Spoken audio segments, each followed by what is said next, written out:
সেটা নয় আঙ্কেল, আসলে আমি তোমার দ্বিধার কারণটা বুঝতে পারছি নন্দা। আমাকে বিবেক অনেকটাই বলেছে, তবুও আমি তোমার মুখ থেকে সবটা শুনতে চাই। বলো আমাকে, বিক্রম তোমার উপর টর্চার করেছে?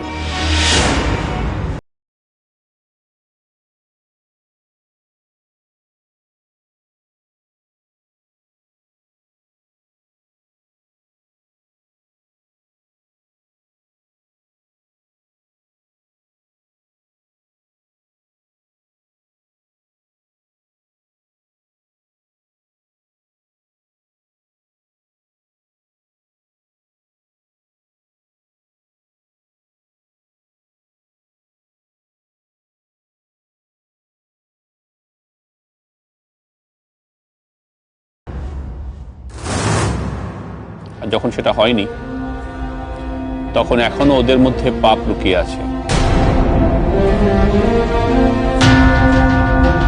নন্দা, প্লিজ বলো। আরে নন্দা, বলো বলো, ওনাকে বলো। তোমার যা যা বলার আছে ওনাকে বলো। কিচ্ছু হবে না, believe me, you are safe. Vikram,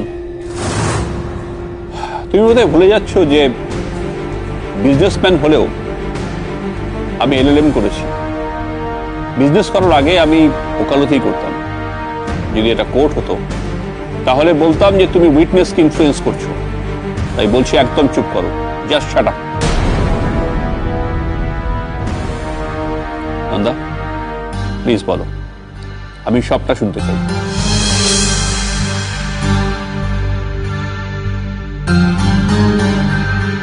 Nanda কিছু বলছে না কেন? ওসব সত্যি বলে দেবে না তো?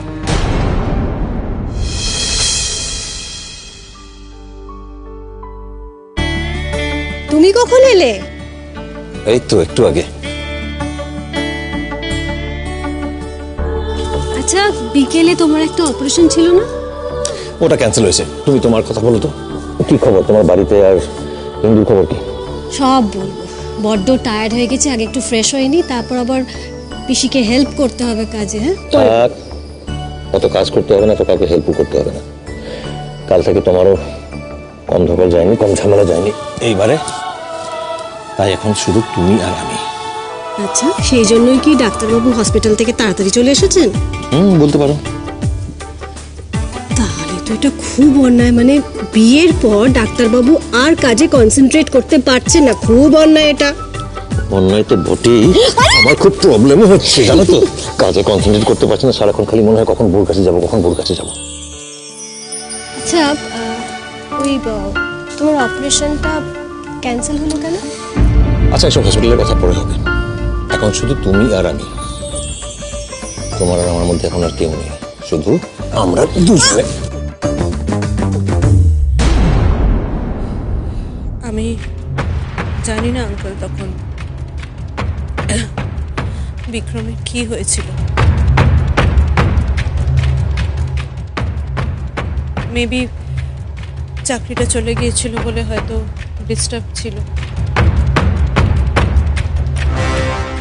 আর সেই পরিস্থিতিতেও আমাকে বারবার বলছিল যে আমি ওর ব্যবসার জন্য টাকা দিই। মানে আমার বাপের বাড়ি থেকে টাকা এনে দিতে বলেছিল, এবং সেটার জন্য বারবার প্রেশারাইজও করেছি। আর কনসিকুয়েন্টলি আমিও দিদিকে প্রেশারাইজ করি টাকা দেওয়ার জন্য। কিন্তু আঙ্কেল, আমরা মানে আমার বাপের বাড়ি বা বাপের বাড়ির ব্যবসা এরকম অবস্থা নয় যে আমরা বললেই এক ঝটকায় 25-30 লাখ টাকা দিয়ে দিতে পারবো। এই শোনো, একদম মিথ্যে কথা বলবে না। বিক্রম তোমাকে চাপ দিয়েছিল টাকা এনে দেওয়ার জন্য? একবারও না। তুমি ওকে বলেছিলে যে তুমি নিজের বাপের বাড়ি থেকে টাকা এনে দেবে, আর আমি তো বলেছিলাম আমার ড্যাডি বিক্রমকে টাকা দিয়ে দেবে। কিন্তু না, তুমি আগ বাড়িয়ে বলেছিলে যে সেই টাকা বিক্রম যাতে না নেয়, তুমি এনে দেবে সেই টাকায় বিক্রম। কি বলনি?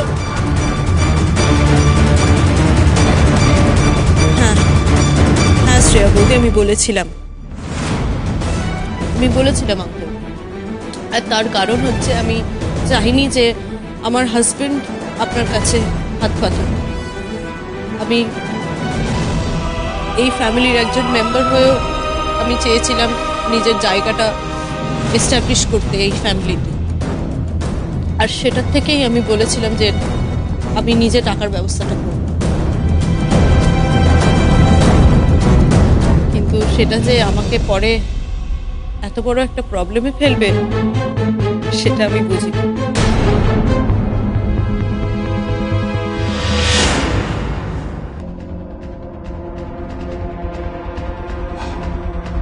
বুঝেছি।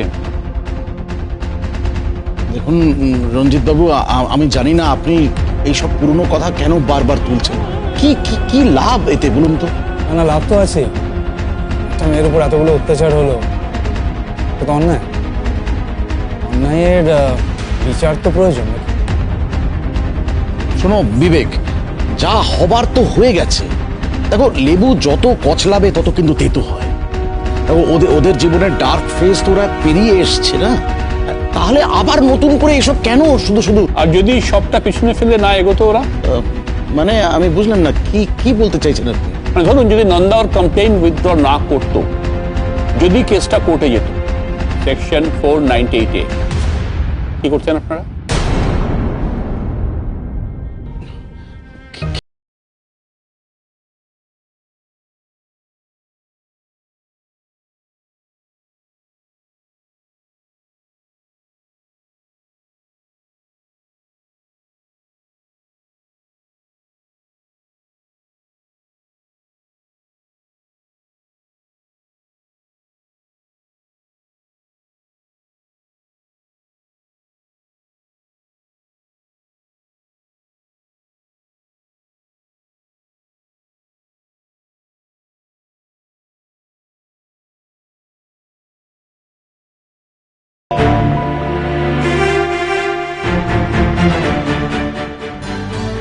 না না, আপনি ভুল বুঝবেন না দাদা।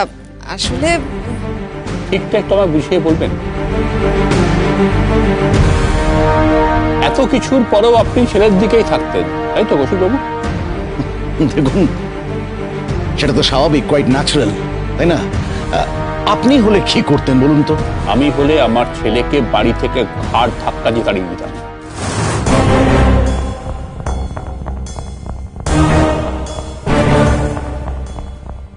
আমার ছেলের বউয়ের পাশে থাকতাম।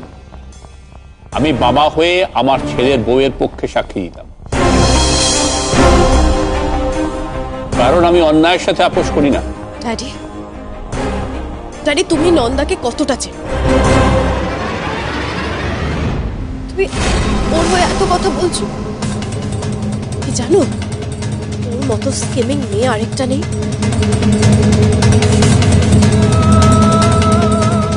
নিজের দিদির যার সাথে বিয়ে ঠিক হয়েছে তাকেই ও বিয়ে করে নি। ও স্কিমিং হোক আর যাই হোক, কারো রাইট নেই ওর উপর অত্যাচার করার।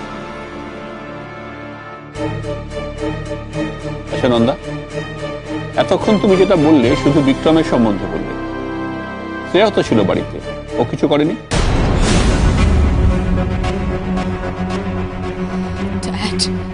ড্যাডি, সিরিয়াসলি তুমি আমার ব্যাপারে ওকে জিজ্ঞেস করছো? ওর মতো একটা ওর ক্লাস মিথ্যেবাদী মেয়ে। শ্রেয়া প্লিজ।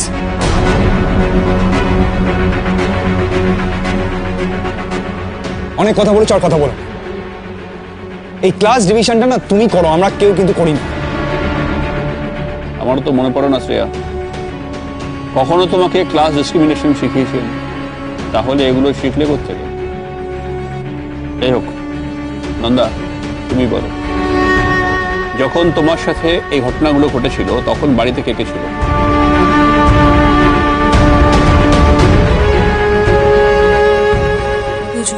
ব্যাস, আমার আর কিছু জানার নেই নন্দা।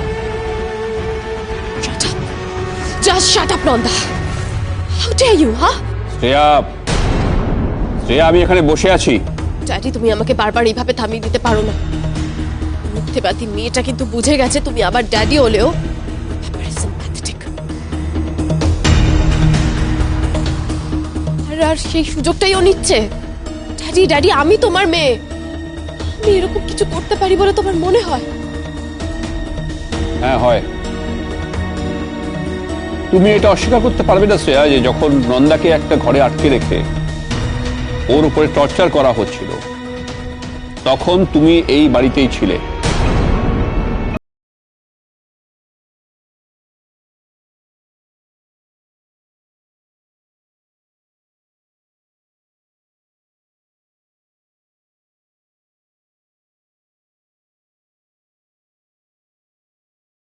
করনি, তার মানে তুমি ছিলে পার্টনার ইন ক্রাইম। হয় তুমি বিক্রমকে ডিরেক্টলি হেল্প করেছো, না হলে ইনডিরেক্টলি হেল্প করেছো। না ড্যাডি আমি কিছু করিনি, যা করেছে ওই বিক্রম করেছে।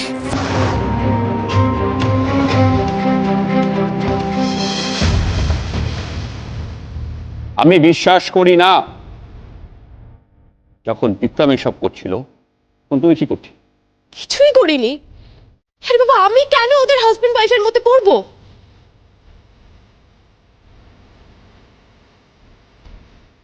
বাবা, কথাটা বলতে তোমার লজ্জা করছে না শ্রেয়া? শ্রেয়া প্লিজ এবার একটু চুপ করো। শোনো, তুমি যে মিথ্যে কথা বলছো না, এটা আমরা প্রত্যেকে জানি, প্রত্যেকে বুঝতে পারছি। হ্যাঁ, বিক্রম অন্যায় করেছে ঠিকই, কিন্তু একইভাবে তুমিও সমান অন্যায় করছো। কারণ বিক্রমকে তুমি উস্কেছো, নন্দার ওপর তুমি টর্চার করেছো। একদম চুপ, একদম বাজে কথা বলবেন না। শ্রেয়া, ভদ্রভাবে কথা বলো, আমার মায়ের সাথে কথা বলছো, এটা মনে রাখো।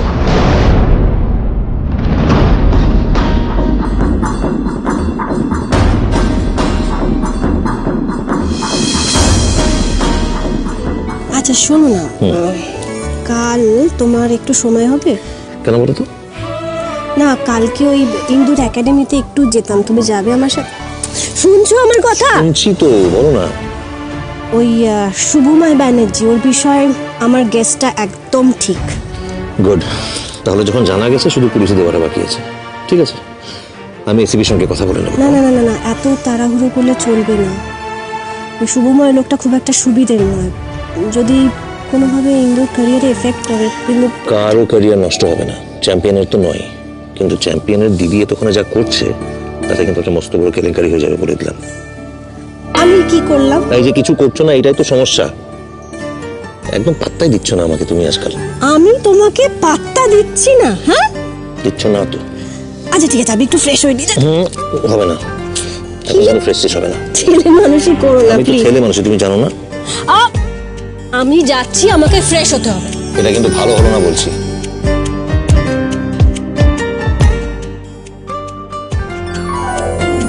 এখন যাই, পরে পুষিয়ে দেবো।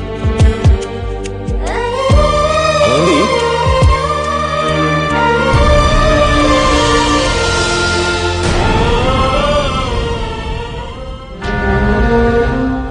কি হচ্ছে এটা?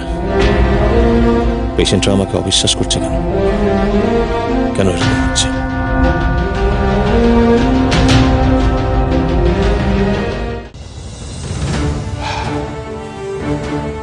আমার যা বোঝার ছিল না, বোঝা হয়ে গেছে।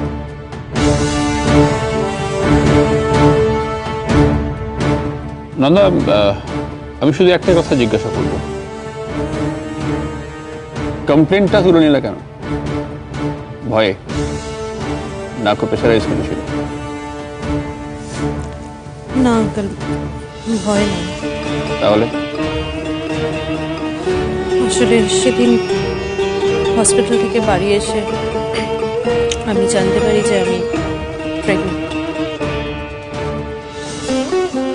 কংগ্রাটস। Thank you uncle.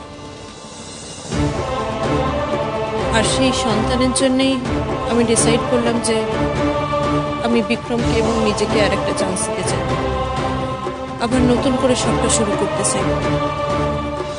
সেই সন্তানের কথা ভেবে যদি বিক্রম পাল্টে যায়, একটা ভালো মানুষ হয়ে যায়। আর এমনিতেও আমি চাইছিলাম না যে আমার সন্তানের বাবাকে কেউ ক্রিমিনাল বলুক। বুঝেছি। আঙ্কেল, আমি আমার জীবনে অনেক ভুল করেছি, অনেক। আর বিক্রম, তাই আমি আমাদের দুজনকে আবার একটা সুযোগ দিতে চাই, আমাদের বাচ্চাটাকে একটা সুন্দর জীবন দিতে চাই।